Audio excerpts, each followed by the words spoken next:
Ladies and gentlemen, good morning and welcome to Big Lots fourth quarter conference call. Currently, all lines are in listen-only mode. A question and answer session will follow the prepared remarks.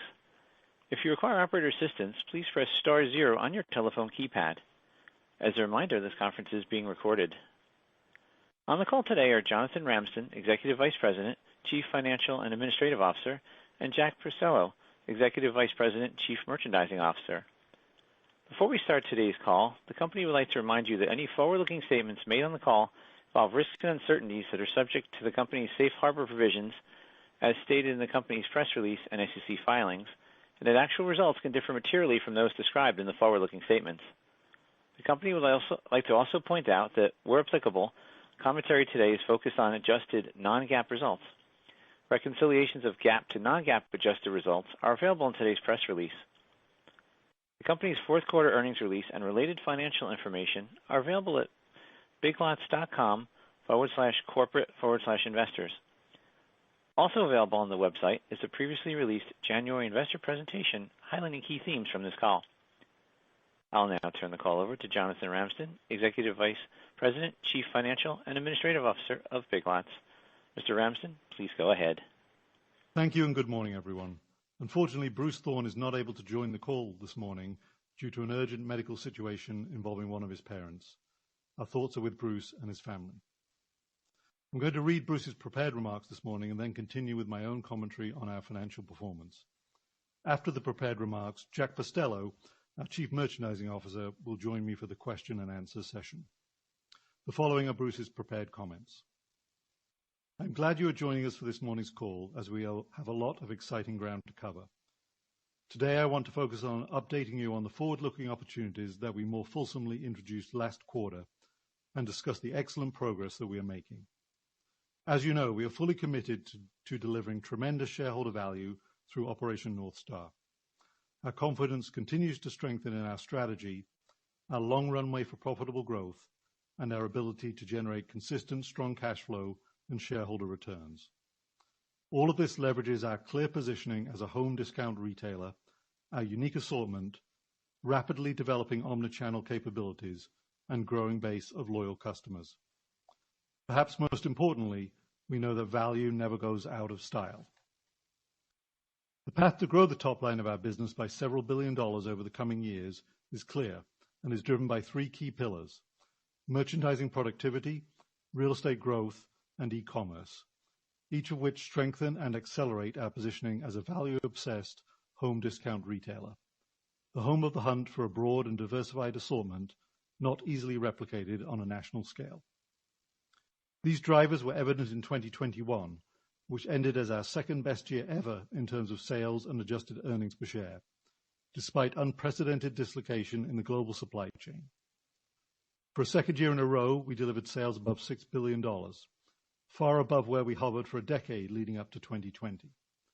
And we delivered phenomenal customer experiences in 2021, as our Net Promoter Score averaged over 80, in the top quartile for retailers, and our recent trends are at or even better than last year's levels. Our team of over 36,000 associates delivered this excellent 2021 while navigating many uncertainties throughout the year.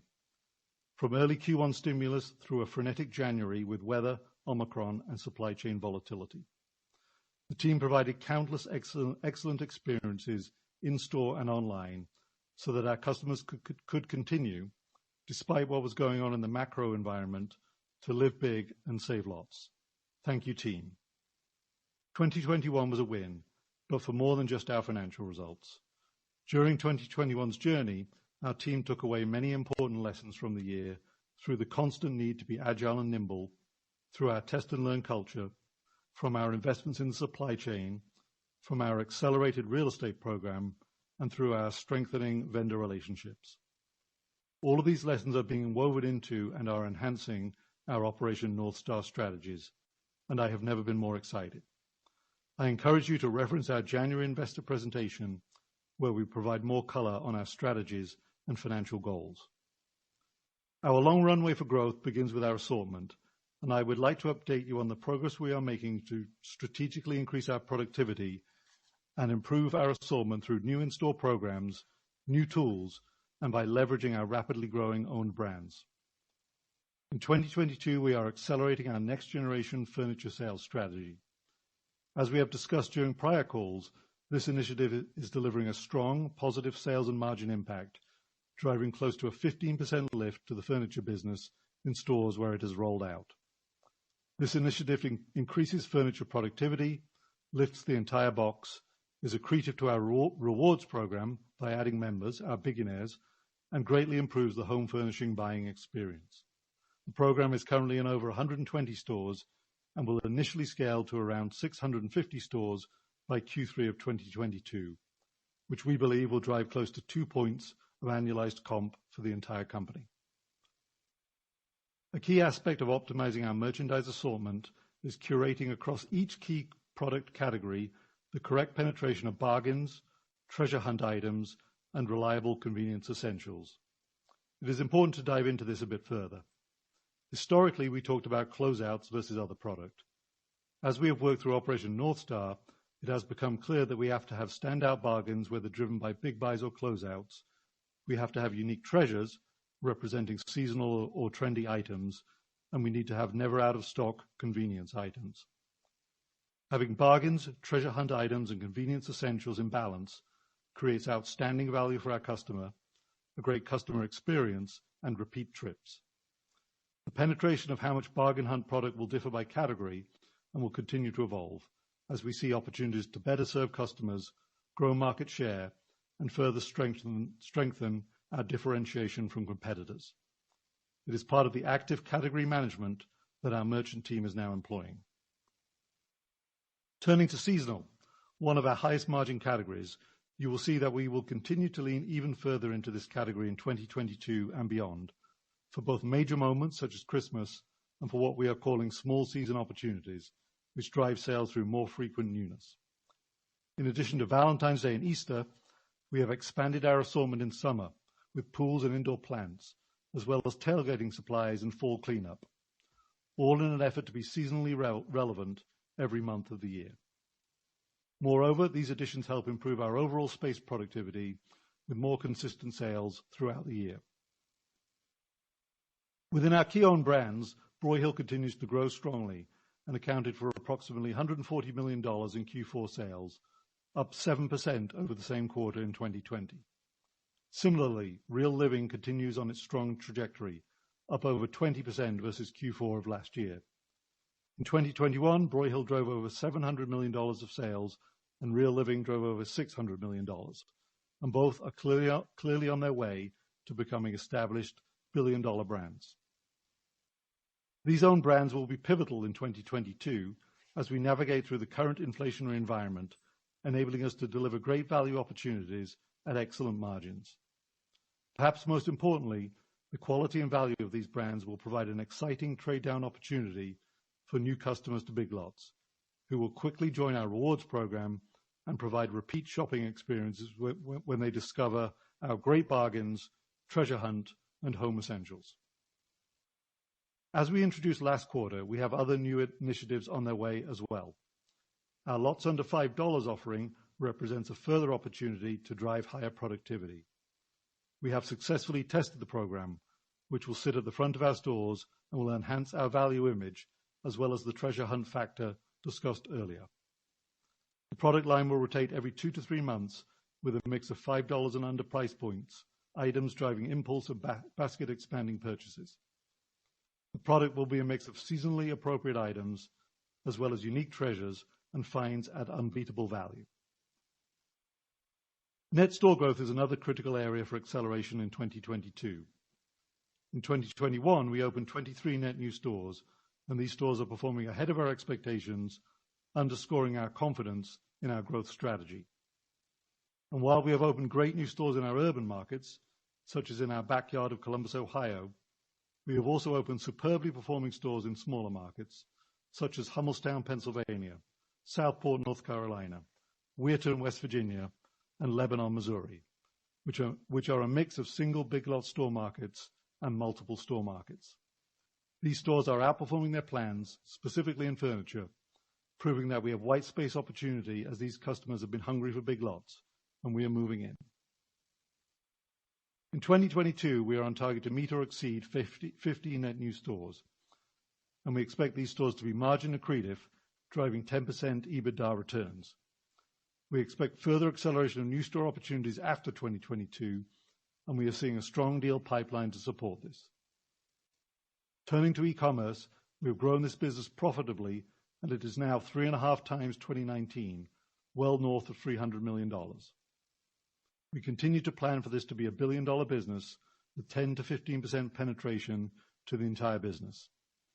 Our approach to date has been to replicate the friendliness of our in-store interactions online by removing friction points and allowing our customer to purchase where she wants, how she wants, with what tender she wishes, and to have that product fulfilled through the channel that she prefers. Since the initial rollout of BOPIS in 2019, we now provide curbside pickup, ship from store capabilities, and same-day delivery via Instacart and Pickup, and we continue to make investments to scale these offerings. We continue to see approximately 65% of our demand fulfilled through these new capabilities.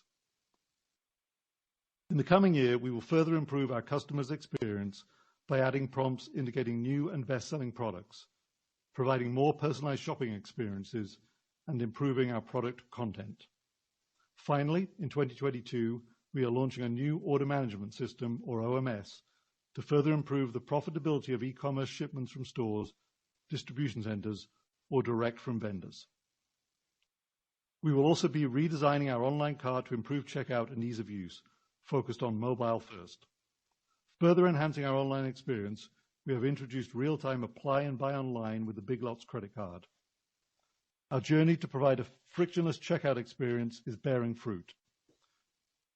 Last fall, we rounded out our mobile payment suite by accepting PayPal and Pay in 4, and have grown our mobile wallet usage to 28% of total transactions, improving our overall conversion. By the way, since launch, a significant percentage of web customers who checked out using PayPal were new to Big Lots, and the customers using PayPal's Pay in 4 tend to be younger and spend more than our existing customers, further building our customer file and expanding our average basket size. While our main focus is on our 3 core growth drivers, we continue to build our enabling capabilities and infrastructure. Throughout last year, we provided updates on our supply chain initiatives as we work to modernize and optimize our ability to get our assortment to our customer how, where, and when she wants it. Last year, we stood up 2 forward bulk distribution centers, or FDCs, easing flow through our network in the Southeast and Northeast. In 2022, we will open 2 new additional FDCs in the Pacific Northwest and Midwest to further increase efficiency in our network and empower our legacy regional distribution centers to better focus on the throughput of smaller pick-and-pack goods.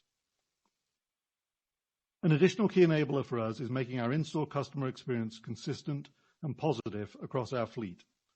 To that point, Project Refresh is well underway, with over 50 stores refreshed in 2021 and 200 stores on the docket for 2022.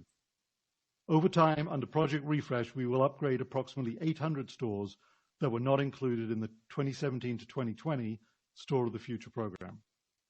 This project will create a more consistent consumer experience, better represent the Big Lots brand through imagery and signage in each store, and will harmonize internal processes, as we are currently catering to too many differently formatted or conditioned stores.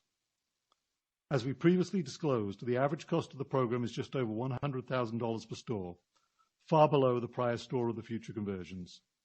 These stores will benefit from new exterior signage, interior repainting and floor repair, a new vestibule experience, remodeled bathrooms, and interior wall graphics. Brand activation is critical to our Operation North Star journey, and we are thrilled with the continued expansion of our Be a Billionaire brand campaign that started last spring. As a reminder, this campaign is grounded in extensive consumer insights around why customers love to shop us. She sees us as the home of the hunt for exceptional bargains and surprising treasures. Our customer is so savvy, she loves to express herself, and we frankly didn't think there was a word in the English language that would suffice.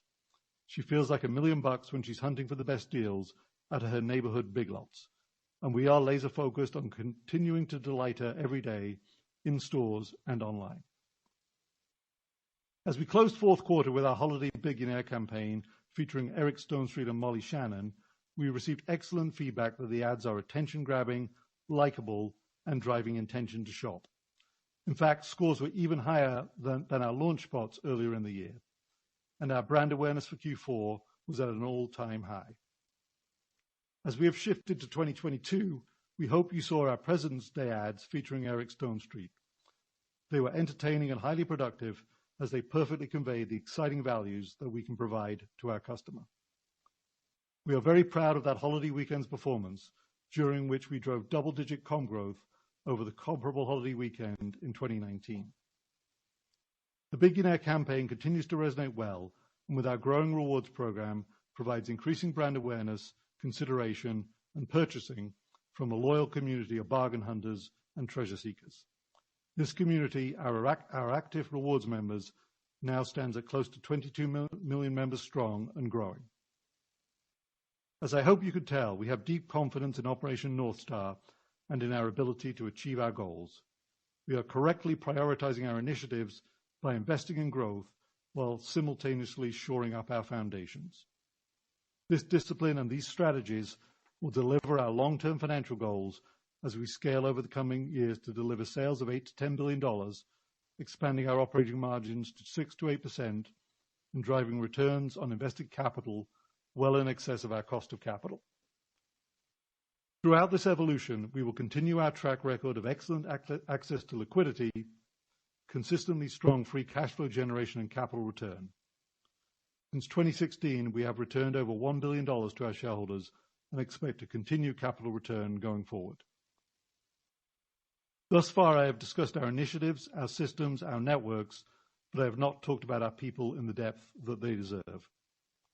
What gives us the greatest confidence in our ability to scale this business over the coming years and to achieve the financial goals as referenced in our January investor presentation is the team that we have built in the past 3 years. New, enhanced, and strengthened teams in every core function, as well as new growth areas such as apparel.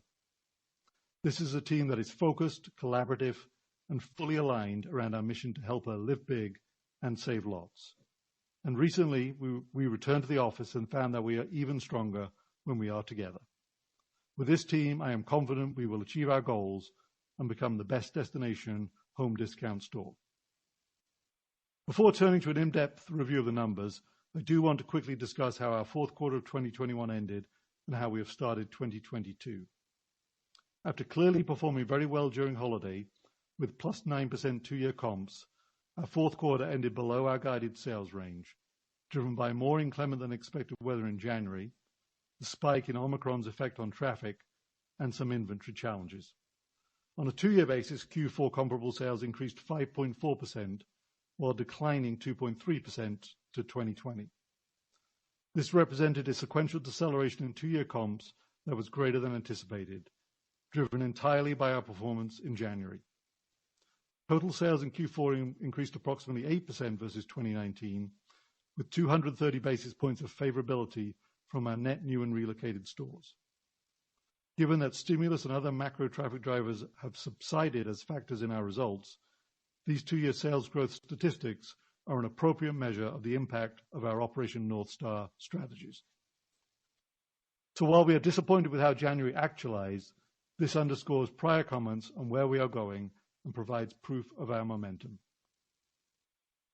Sales for the quarter again benefit from growth in basket, driven by AUR expansion across each category.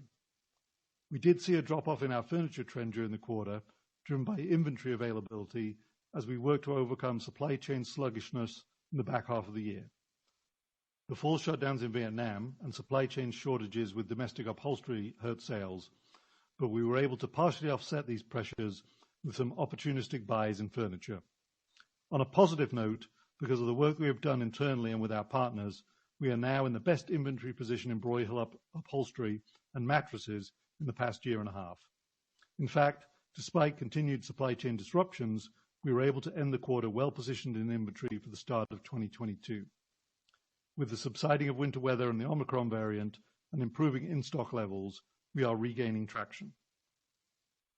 In seasonal, we had a strong November and December through holiday, but a softer January, given some similar inventory delays. Again, we expect to be in a progressively better position as we move through Q1. Our adjusted earnings per share for the quarter of $1.75 was below both our initial and updated guidance ranges. As we will discuss shortly, our adverse January shrink results at the end of the quarter drove approximately a 30-cent per share reduction in our earnings as we began our annual cycle of physical inventories. We have strategies in place to fix this issue going forward, which should provide some margin tailwind towards the end of 2022. After a difficult January, we are more pleased with the start we have made to 2022, with trends improving in February despite more weather issues and a slowish start to tax refund season. As I mentioned earlier, we have worked with our global supply chain partners to ensure improved product availability entering the quarter, and this continues to get better every day. This is especially important as we left sales on the table in each of the past 2 Februaries, given beginning of the year inventory levels. That completes Bruce's prepared remarks, and I will now continue with my prepared commentary on our financial performance. While 2021 ended with a challenging month, it is important to reiterate that it was still the second best year in the company's history, measured both by sales and adjusted EPS. I would like to thank our associates across the company who made that happen. We missed our fourth quarter guidance driven by transitory issues, namely traffic that was affected by weather and Omicron rates in January, and adverse shrink results from our latest physical inventories. We have seen traffic improve in February, and we are already implementing strategies that should turn our 2021 shrink impacts into potential late 2022 tailwinds. A summary of our financial results for the fourth quarter can be found on page 6 of our quarterly results presentation. Q4 net sales were $1.732 billion, a 0.3% decrease compared to $1.738 billion a year ago, but up 7.8% to the fourth quarter of 2019. The decline versus 2020 was driven by a comparable sales decrease of 2.3%, below our original guidance of slightly positive. This miss was driven by January performance. Our 2-year comps were 5.4%, buoyed by the holiday period, with November at 10% and December at 8%, followed by January down 4%. Our fourth quarter adjusted net income was $53.6 million, compared to $98 million of net income in Q4 of 2020 and $93.8 million in 2019. Adjusted diluted EPS for the quarter was $1.75. As a reminder, we reported diluted EPS of $2.59 last year. The gross margin rate for the quarter was 37.3%, down approximately 210 basis points from last year's rate and 220 basis points below 2019, underperforming our guidance driven by shrink and freight headwinds. Versus our guidance at the beginning of quarter, shrink drove approximately 80 basis points of gross margin rate erosion for the quarter. We typically begin our annual physical inventory cycle in early January, and by the end of the month, we have completed enough inventories to extrapolate results across the chain. This year, those results showed a significant spike in our shrink rate, which is in part attributable to the well-documented industry-wide retail crime epidemic. Our shrink results were notably worse in California than in the rest of the country. As we have analyzed these results over the past few weeks, we are confident the steps we are already taking will enable us to bring the rate down in 2022. For example, we will be completing needle tagging for apparel, where we saw a high shrink rate in 2022. Additionally, we will be accelerating the rollout of shopping cart wheel locking systems in our higher shrink stores during the course of the year, and significantly enhancing in-store training and incentives around shrink mitigation. Last, we have already addressed a point-of-sale technology issue that contributed to our 2021 shrink. Turning to Sgna, total adjusted expenses for the quarter, including depreciation, were $574 million, up from $554 million last year. This was slightly better than our expectation coming into the quarter. The increase to last year was driven by incremental investments in labor and in our 4 distribution centers, partially offset by lower bonus expense. Adjusted operating margin for the quarter was 4.2%, compared to 7.5% in 2020 and 7.8% in 2019. Interest expense for the quarter was $2.1 million, down from $2.6 million in the fourth quarter last year, and $3.2 million in Q4 2019. The adjusted income tax rate in the fourth quarter was 24.1% compared to last year's rate of 24.6%, with the rate change primarily driven by prior year tax return true-ups, audit settlements, and employment credits, partially offset by disallowed executive compensation and deferred tax adjustments.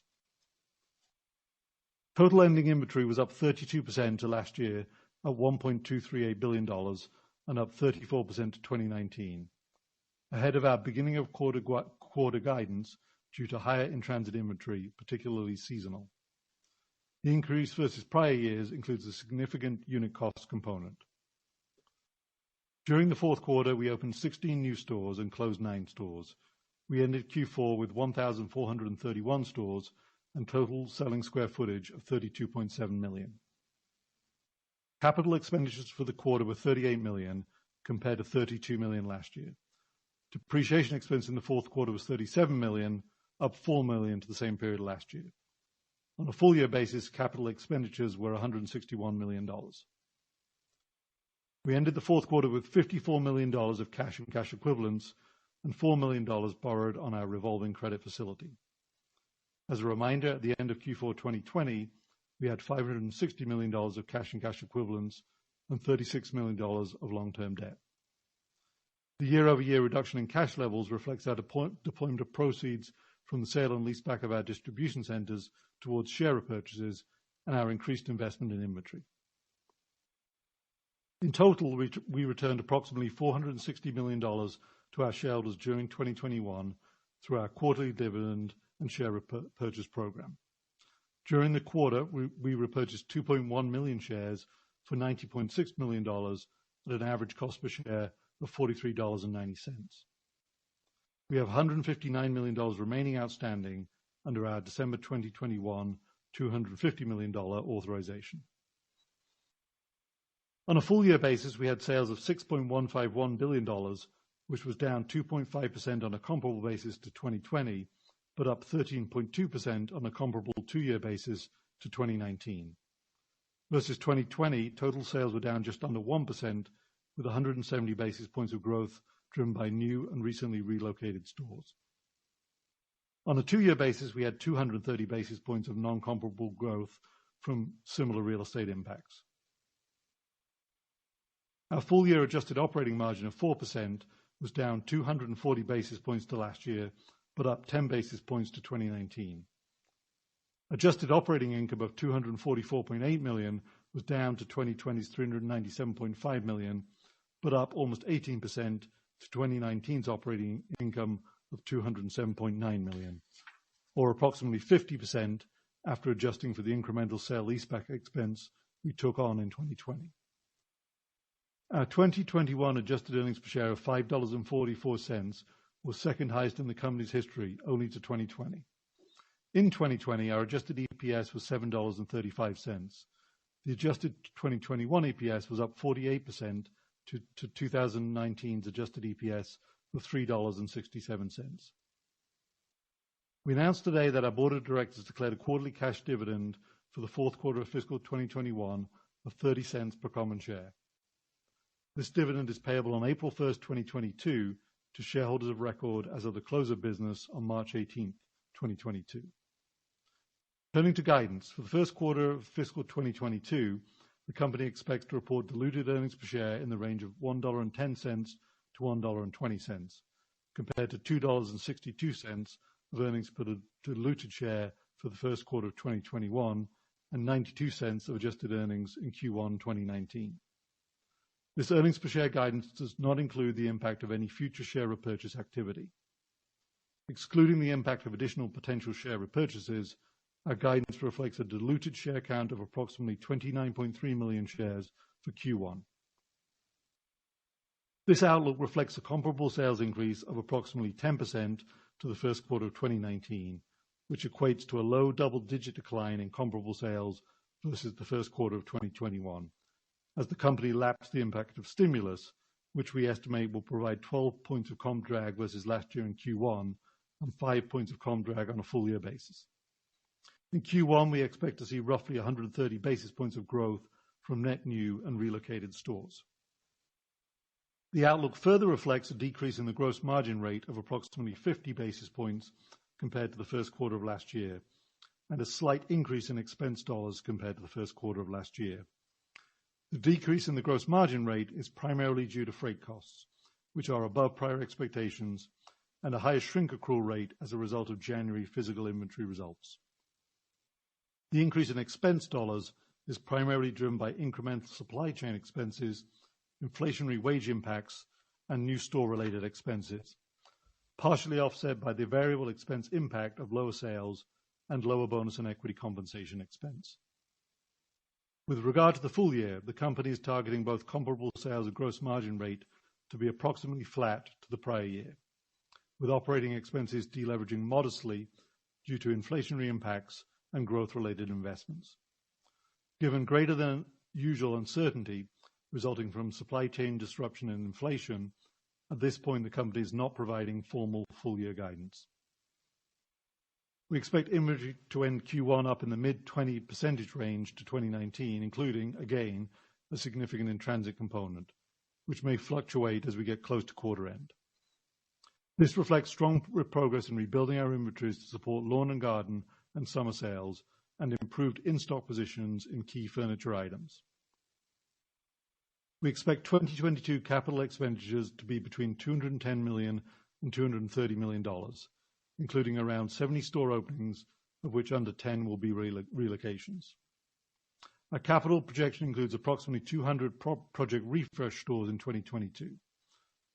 On a net basis, we expect total store count to grow by about 50 stores in 2022. To reiterate Bruce's prepared comments, despite near-term challenges and uncertainty, we have great confidence in our long-term sales and margin growth opportunity. We believe that a low single-digit sustained comp is realistic once we are clear of the stimulus and supply chain impacts of the past 2 years, and that it will be augmented by consistent store count growth. All of this will enable us to leverage our model and deliver strong margin rate improvement, providing outstanding overall returns. We are committed to achieving these results and confident we can deliver. I'll now turn the call back over to our moderator so that we can begin to answer your questions. Thank you. Thank you. We'll now be conducting a question and answer session. If you'd like to be placed into the question queue, please press star 1 on your telephone keypad, and a confirmation tone will indicate your line's in the question queue. You may press star 2 if you would like to remove your question from the queue. For participants using speaker equipment, it might be necessary to pick up your handset before pressing the star keys. Once again, it's star 1 to be placed into the question queue at this time. One moment while we poll for questions. Our first question today is coming from the line of Greg Badishkanian with Wolfe Research. Please proceed with your question. Good morning. This is Spencer Hannes on for Greg. Can you just talk about the improved sales momentum in February following the mixed results in January, and how that's impacted your inventory planning for the year, as well as your just overall thoughts on the underlying demand from your consumer? Yeah, good morning, Spencer. I'll be happy to jump in on that, and maybe Jack may want to add a couple of comments. So as we've called out, we've seen an improvement in February. I think at this point the appropriate way to look at it is on a 2-year comp. As we called out in the fourth quarter, 2-year comps ran pretty strongly in November and December, and then swung negative in January. For February, on a 2-year comp basis, we were ahead of the Q4 trend, so certainly a significant recovery from the -4 we had in January on a 2-year comp basis. So we're encouraged by that, and that, by the way, is despite the fact that tax refunds have been a little bit slow, and the fact that we're still getting some of our seasonal inventory in particular processed through the supply chain. So we feel good about the start to the first quarter in that context. In terms of full year inventory planning, we're planning to be relatively heavier on seasonal and furniture. A lot of that inventory has a long shelf life, and we want to make sure we have the inventory to sell. We're seeing great traction on Broyhill. We're seeing great traction on seasonal, and again, we want to make sure we have the inventory. There is also a component playing into that, of course, of average unit cost being significantly higher, which is taking our inventory levels up, to some degree. But overall, as we think about inventory, we're planning higher in furniture and seasonal, adjusting for those impacts. Most of our other categories, the lead time to react is significantly shorter, so we have more flexibility there. But obviously, we're watching the trends very closely. We meet on a regular basis internally to plan that out, and we feel we have the appropriate level of flexibility in those plans going forward to deal with a range of different sales scenarios. Anything to add, Jack? No, I think you answered it well, Jonathan. I guess, yes, I would add one piece that part of the inventory planning is also just getting back in stock. And as you mentioned, Roy Hill, Real Living getting back in stock, and then catching up with the seasonal inventory that has been delayed. Have both been good adds to the February sales. Got it. That's helpful. And then how much of the 1Q Sgna dollar growth is driven by structural changes in costs or just some of these more transitory issues like freight? And then you called out the 50 basis point headwind in gross margins in 1Q, but flat for the year. So what drives the improvement as we move through 2022? Is it just eliminating some of the shrink that you guys have seen? Yeah, so certainly on the last point, Spencer, we now have to accrue at the higher rate that we saw at the end of Q4 until our next round of physical inventories demonstrates that we brought it down, and we don't want to wait all the way until January of next year to learn that. So we're going to be implementing some steps along the way to get a better read on that, and that should enable us hopefully to bring the accrual rate down as we go through the year. But that in Q1 we'll be accruing at the higher rate, and then I guess other than that there are some mixed impacts in there. That play out over the course of the year. From a freight standpoint, it certainly got worse from what we thought in December. We think we have that pretty well baked in now for the full year, but it's really then just more about the quarterly cadence and kind of what we're up against year over year. But all those effects are baked in, including the much higher freight to what we're seeing and the shrink rate cadence we expect to see over the course of the year. Great, thank you, and sending our best to Bruce and his family. Thank you, Spencer. Thank you. Our next question is from the line of Joe Feldman, Telsey Advisory Group. Please proceed with your question.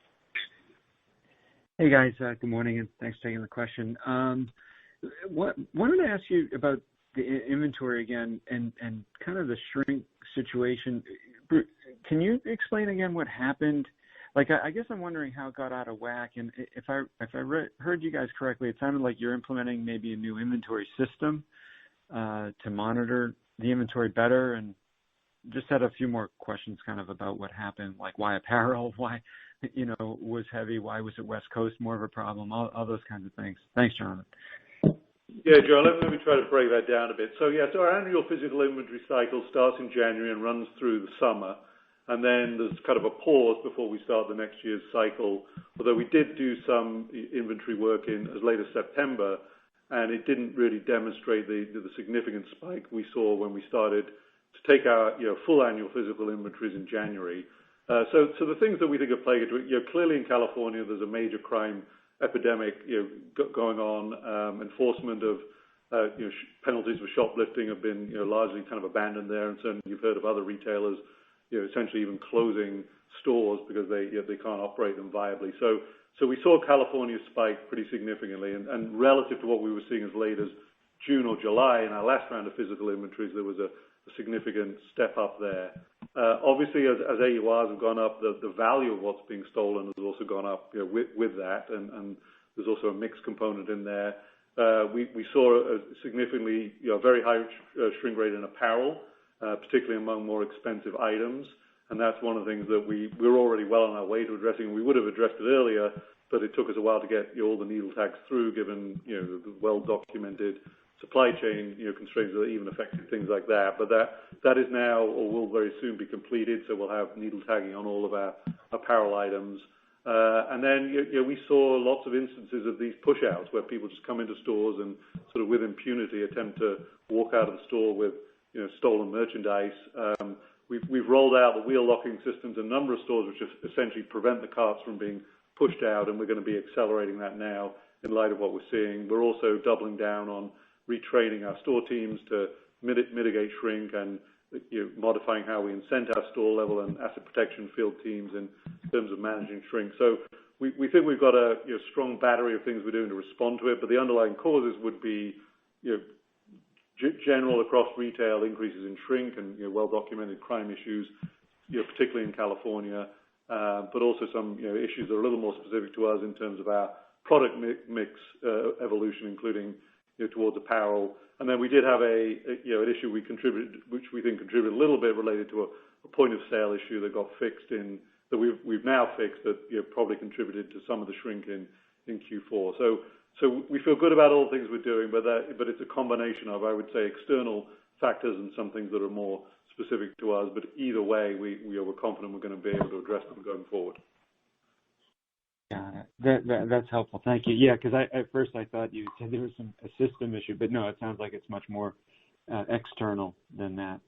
The other maybe follow-up question, I know you'd said that freight and supply chain pressure may be a little bit worse, and you've taken that into account at this point.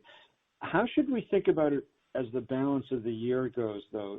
Should it, like as we lap it in the second quarter, does it get better, or are you assuming it'll still be at a higher rate than even last year for the second half? Yeah, Joe, so what we're seeing is that the contracted rates, we're in our annual negotiation cycle now, and typically that gets wrapped up in May, and what we're seeing is those contractual rates are well above where they've been historically, and that's obviously not unique to us. And we typically are obviously looking to push most of our needs through those contracted rates, and those rates are just coming in much higher than I think we or probably most others anticipated.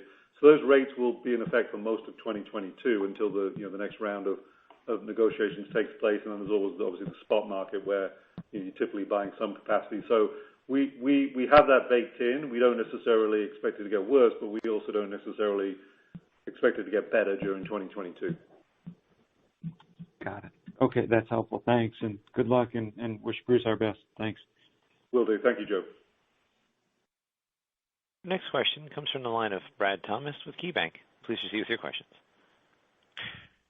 Hi, good morning. This is Andrew on for Brad. Thanks for taking our questions, and of course, I'd like to add my best wishes to Bruce and his family as well. First question I wanted to go over was your closeout strategy. I just wondered if you could provide an update on that, and specifically what percentage of sales are closeouts currently tracking, and what are you seeing from an availability standpoint for closeout deals? Yeah, thanks, Andrew. It's Jack. I'll take that one. So we have talked about creating that limited time deal treasure hunts, of which closeouts is part of buying. And historically, we've said we've been about 55% never outs in the store, and the other 45% that seasonal trend limited time deals. And closeouts is part of that. We continue to face challenges finding closeouts in food and consumables area, but quite honestly, we're finding really good closeout deals, really good limited time buys in food and in soft home and in hard home. We've expanded that into some opportunistic buys in furniture, and we even actually looked at some deals on lower supplies, slow serving product that came through. Slow delivery product that came through with the seasonal. So overall, it's becoming a bigger part of our business. Our customers are responding well. We're getting access to good brands, and we're going to continue to push that part of our business. Got it. Thank you. And I wanted to shift towards your furniture category and what you're seeing there. I know that you've done a great job at utilizing the Broyhill brand and bringing in new product. But from a broader industry perspective, we've heard that trends have seen some weakness more recently. Was wondering if you could talk about some of the demand trends you are seeing in your furniture category, especially now that we're in the first quarter and we've lapped that January stimulus, and then how you expect this category to evolve for you in the quarters ahead. Yeah, I'll jump in, and Jonathan, if you want to add anything to it. So we saw really strong furniture sales across the business in the fall. Into the fourth quarter, we really constrained ourselves with not being able to get some of the inventory, specifically the Broyhill product. And the Broyhill product the customer's responding really well to it. So then what we're seeing is we build back our Broyhill inventories. We started to get better through the end of the quarter, and at the same time, Omicron hit. People weren't getting out to stores. The weather hit, and we had some outside factors that kind of slowed things down. In February, we've seen where it's picked back up. We're confident that we're getting the right product. We're getting back in stock in Broyhill, and we're getting new styles and different versions. So this furniture team is getting some great product, and we're feeling really good about where it's going. From a customer traffic point of view, obviously with inflationary pressures, people are deciding where they're spending money, and our view will be that we'll have a good offer and continue to go after market share. Anything you want to add, Jonathan? No, I think you covered it, Jack. Understood. Thank you. That's all for me. Great. Thanks for the questions, Andrew. Our next question is from the line of Karen Short with Barclays. Please proceed with your questions. Hi, this is Zain Barak on for Karen Short. I have two questions. So your preliminary 2022 outlook called for positive comps, which I think you called out on the Q3 call. What are some of the factors over the past few months that you've seen that are driving that outlook lower? And if you can maybe comment on your expectations around the cadence of sales in Q1, given you'll be lapping the big March stimulus. So where are you running now versus your expectations through the remainder of the quarter? And I have a follow-up. Yeah. Hey, Zane, so let me take a pass at that. So what we said on the December earnings call was that we expected positive overall sales growth in 2022, and we expected to get at least a couple of percentage points of growth from net new stores. So the implication was better than a down 2 negative comp. So what we're talking about today is that we're targeting a flat comp. So we think that is consistent with what we said back in December. So again, it's the distinction between total sales and comp sales, but that was what we said back in December. And clearly the implication of what we're saying today is that we're going to have top line growth with a flat comp and net new stores adding on top of that to create growth overall. Sorry, and then the second part of your question was about a cadence, I think, within the first quarter. And obviously it's really complicated because of some of the references you're alluding to. February was a pretty clean comparison because that was pre-COVID, 2 years ago. So we really hadn't seen any impact of stimulus or anything else. So that's why we think that 2-year comp in February, which accelerated ahead of where we were in Q4, is meaningful. And that was despite the fact, again, that we saw some slower tax refunds and still had some inventory headwinds, particularly in seasonal, to a lesser degree in furniture, although they're getting better, as Jack spoke to. So as we look out through the balance of the quarter, when we hit March on a 1-year basis, we're up against the American Rescue Plan Act stimulus of last year. And then that was hit very hard in March, and then was still there in April, although had a less significant impact. But what we're saying there, as we said in the prepared remarks, is that there was a 12 comp point impact of stimulus positively in 2021 that we're lapping. So when we talk about being down 10 in Q1 of this year in total, if you adjusted out the stimulus impact of that would imply up around 2 on an underlying basis in 2022, and that is consistent with what we think we're seeing in the business today. Although I would certainly agree that, as implied in your question, there's a lot of complexity and a lot of moving parts in it. But that's how we're looking at it. Thank you for the clarification. That's very helpful. And can you talk a little bit about your expectations around traffic and ticket and AUR and UPTs within ticket in 2022? Yeah, I'll be happy to kick off there, Jack, and then if there's anything you want to add. Generally speaking, what we've seen is that we've been driving sales through higher basket, higher AUR, including mix shift, and that traffic has been relatively challenging. However, our traffic, when you look at us compared to general bricks and mortar retail traffic, and you normalize for stimulus and everything, is actually pretty reasonable. And the other key consideration for us is the mix of our business is shifting over time away from higher frequency items towards higher ticket items, which are not inherently shopped as frequently. So we would expect to some degree that trend to continue of basket offsetting traffic challenges, and basket certainly driving most of our comp growth on a forward-looking basis over the coming years. Jack, anything to add on that? Yeah, and thanks for the question, Zane. So one of the things we're really excited about is the way we're pricing and using some pricing models and making it more of a muscle in the business. And so as we manage our AURs, we're being much more thoughtful about the way we're protecting opening price points, ensuring that we've got somewhere a customer come in, but also making sure that as we get the right flow throughs, we stay competitive in the marketplace. And so we'll see some inflationary pressures on AUR and it going up, but we're getting much more structured and sophisticated in the way we're thinking about that from a customer's lens across the whole store. So, and the early results are positive for us, both in a sales point of view and a margin point of view. Thanks. Actually, if I can ask one more, why is there a limited outlook on FY22, especially given your confidence on long-term sales and margins? Yeah, well, I think we've given some pretty good guardrails for 2022. I think there is uncertainty about how the consumer is going to behave over the coming quarters. How quickly the supply chain will get back to normal, and that's while we think we kind of have the freight piece of it relatively well covered. There's still uncertainty about does that normalize? How does that affect inventory levels? So there's still some, I think, more than typical uncertainties. How does the consumer react to inflation more generally, whether specific to our product or the general environment? Obviously, geopolitical uncertainty today. So all those things put us in a position where we think we're in somewhat sort of uncharted sort of territory, and we just think it's appropriate to be a little bit more cautious. We do hope to resume giving full year guidance fairly soon, but at this point in the cycle, we felt giving Q1 guidance and then some higher level guardrails for the full year was the most appropriate path to take. Understood. Thank you very much.